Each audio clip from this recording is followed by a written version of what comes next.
Tally open करने के लिए सबसे पहले डेस्कटॉप पे दिख रहा होगा बहुत सारे एप्लीकेशन हमें, लेकिन इसमें से हमें टैली ओपन करना है तो हम टैली पे लेफ़्ट बटन डबल क्लिक करेंगे और डबल क्लिक करने के बाद हो सकता है 10 सेकेंड या फिर 15 सेकेंड लगेगा ओपन होने में और ये ओपन हो जाएगा।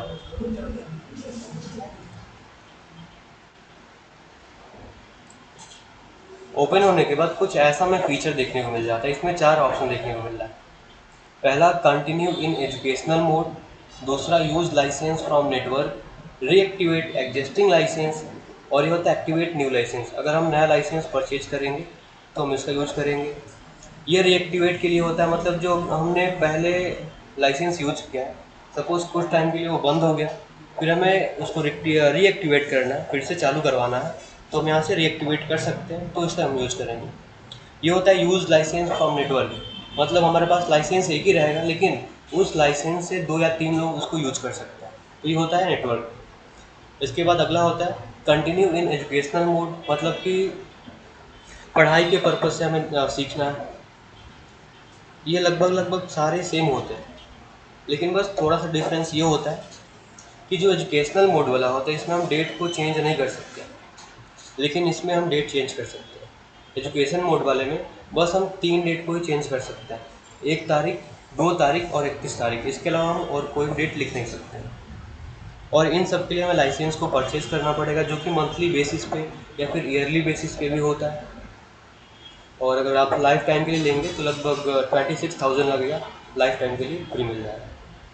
तो हमें यहाँ पे क्लिक करना है कंटिन्यू इन एजुकेशनल मोड, और क्लिक करने के बाद कुछ ऐसा हमें फीचर देखने को मिल जाएगा। और ये पूरा का पूरा एरिया हमें यहाँ पे देखिए टाइटल बार दिखाई देने को मिलता है, जैसे कि MS वर्ड में होता है, एक्सेल में होता है। वैसे इसमें भी बहुत सारे ऑप्शंस हमें देखने को मिल जाएंगे, जैसे कि टैब्स होता है। यहाँ पे कंपनी ऑप्शन है, Y, exchange, import, export, share, print, help. और यहाँ पे आपको दिख रहा होगा जो भी ऑप्शन लिखा हुआ है, टैब लिखा हुआ है, उसके जस्ट पहले एक शॉर्टकट की लिखा हुआ है, जेड हो गया, वाई, के, ओ। और इस शॉर्टकट की के नीचे एक अंडरलाइन बना हुआ है, और इस अंडरलाइन का मतलब होता है, इसका मतलब होता है ऑल्ट, जो कि कीबोर्ड में यहाँ पे ऑल्ट बटन होता है, इसका पूरा नाम होता है अल्टर। तो जहाँ कहीं पे भी सिंगल अंडरलाइन हो उसका मतलब ऑल्ट होता है, और जहाँ कहीं पे भी डबल अंडरलाइन हो उसका मतलब होता है कंट्रोल। तो हम करेंगे क्या, अगर हम ऑल्ट के साथ के बटन को प्रेस करेंगे, शॉर्टकट की को, तो क्या होगा, कंपनी का सारा फीचर ओपन हो जाएगा।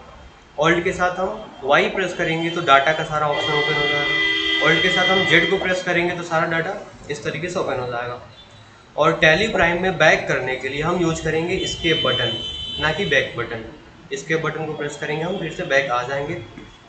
अब यहाँ पे आपको देखने को मिल जाएगा करेंट पीरियड, मतलब कि हमारी कंपनी में मतलब हमारी कंपनी कब से स्टार्ट हो रही है और कब कंपनी का एक साल पूरा होगा। तो यहाँ पे लिखा हुआ है 1 अप्रैल 2024 और 31 मार्च 2025। यहाँ पे करेंट डेट दिख रहा है, मतलब आज का डेट, आज जो हम ट्रांजेक्शन करेंगे, लेकिन ये डेट गलत है।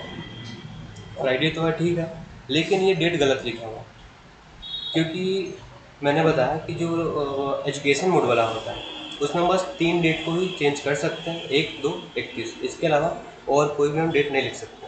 जब हम परचेज कर लेंगे लाइसेंस वर्जन तो उसमें हम कोई भी डेट लिख सकते हैं। अगला ये ऑप्शन होता है name of company. Name of company यानी कि जिस भी कंपनी में हम एंट्री कर रहे हैं, मतलब ट्रांजेक्शन कर रहे हैं, वो कंपनी हमें यहाँ पे दिखाई देगा। तो Ramdas and sons private limited के नाम से कंपनी बना हुआ है।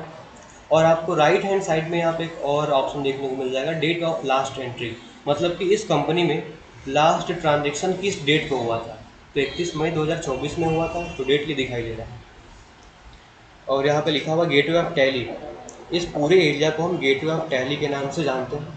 और यहाँ पे आपको बहुत सारे अलग अलग ऑप्शंस देखने को मिल जाएंगे, लेकिन हमें इन सब ऑप्शन का यूज़ नहीं करना है, हम एक एक करके सीखेंगे। हमें सबसे पहले जानना है कंपनी हम कैसे क्रिएट कर सकते हैं। और कंपनी क्रिएट करने के लिए हमें सबसे पहले प्रेस करना होगा ऑल्ट प्लस के बटन। ऑल्ट के प्रेस करने के बाद हम क्रिएट ऑप्शन पे क्लिक करेंगे। हाँ, एक चीज़ और कि जब हम टैली यूज करेंगे तो टैली में हमें माउस का बिल्कुल यूज़ नहीं करना है, बस हमें कीबोर्ड का यूज़ करना है। अब कंपनी का नाम पूछ रहा है कि हमें कंपनी किस नाम से क्रिएट करना है, तो सपोज मैं लिख लेता हूँ एस प्राइवेट लिमिटेड, ये कंपनी का नाम हो गया। मेलिंग नेम पूछ रहा है, तो मेलिंग नेम में भी हमें वही नाम रहने देना है, इसमें कुछ चेंज नहीं करना है। आगे बढ़ेंगे, डेट पूछ रहा है कि हमारी जो कंपनी है इसका एड्रेस कहाँ पे है, तो हम लिख लेते हैं opposite jubilee inter college, inter. और भी हमें डिटेल में लिखना है तो लिख सकते हैं, जैसे कि गोरखपुर, गोरखपुर, फिर कॉमा उत्तर प्रदेश, इंटर। यहाँ पे स्टेट पूछ रहा है कि कौन से स्टेट में है, तो यहाँ पे आपको लिस्ट दिखाई देगा सारे स्टेट्स का, तो जो भी हमारा स्टेट रहेगा अपने अकॉर्डिंग हम स्टेट का नाम भी लिख सकते हैं, Uttar Pradesh. Pin code number पूछ रहा है, पिन कोड नंबर तो जो भी हमारे एरिया का पिन कोड होगा हम यहाँ पे पिन कोड नंबर भी लिख सकते हैं। टेलीफोन नंबर पूछ रहा है, तो टेलीफोन नंबर तो आज के टाइम पे हम यूज करते नहीं, बहुत कम ही होता है। अगर टेलीफोन नंबर होगा तो लिख सकते हैं, अदरवाइज हम आगे बढ़ेंगे। और मोबाइल नंबर हमें यहाँ पे 10 डिजिट का लिख लेना है।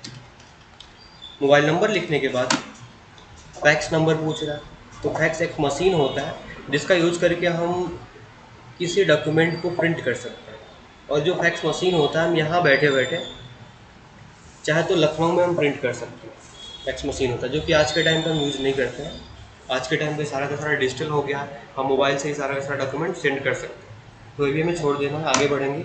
ईमेल पूछ रहा है, तो हमारी कंपनी का जो भी ईमेल होगा हम लिख सकते हैं, AC123@gmail.com।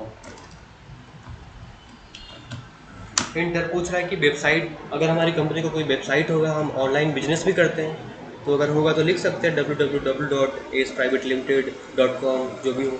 अदरवाइज अगर नहीं है तो छोड़ देंगे इसको, आगे बढ़ेंगे। पूछ रहा है financial year beginning from. Financial year का मतलब कि हमारी कंपनी कब से स्टार्ट हो रही है, वो चीज़ हमें लिखना है। तो 1 अप्रैल 2024 से स्टार्ट होता है हर एक कंपनी इंडिया के अंदर, तो हम लिख लेते हैं, जो कि बाय डिफ़ॉल्ट लिखा हुआ है, इंटर। बुक्स बिगनिंग फ्रॉम, मतलब कि हमारी कंपनी अगर 1 तारीख से स्टार्ट हो रही है तो उसमें हम ट्रांजेक्शन कब से करना स्टार्ट करेंगे, उसी डेट से करना होगा तो हम वही डेट लिखेंगे, अदरवाइज किसी और डेट से करना होगा ट्रांजेक्शन तो हम वो डेट लिखेंगे, इंटर। बेस करेंसी सिंबल पूछ रहा है, मतलब कि हम अपनी कंपनी में कौन से करेंसी से लेन देन करेंगे, तो बाय डिफ़ॉल्ट यहाँ पे इंडियन रुपीज़ का सिंबल है।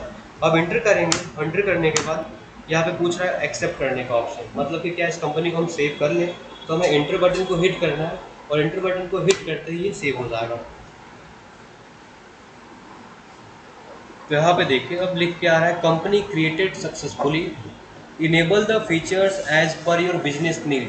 कंपनी हमारा क्रिएट हो चुका है और जिस भी हमें ऑप्शन को, फीचर को यस करना हो हम यहाँ से यस कर सकते हैं जो हमें ज़रूरत हो, अदरवाइज हम इसको इग्नोर कर लेंगे। इग्नोर करने के लिए एंटर करेंगे, लेकिन एंटर करने पे टाइम ज़्यादा लगेगा क्योंकि ज़्यादा ही ऑप्शन है।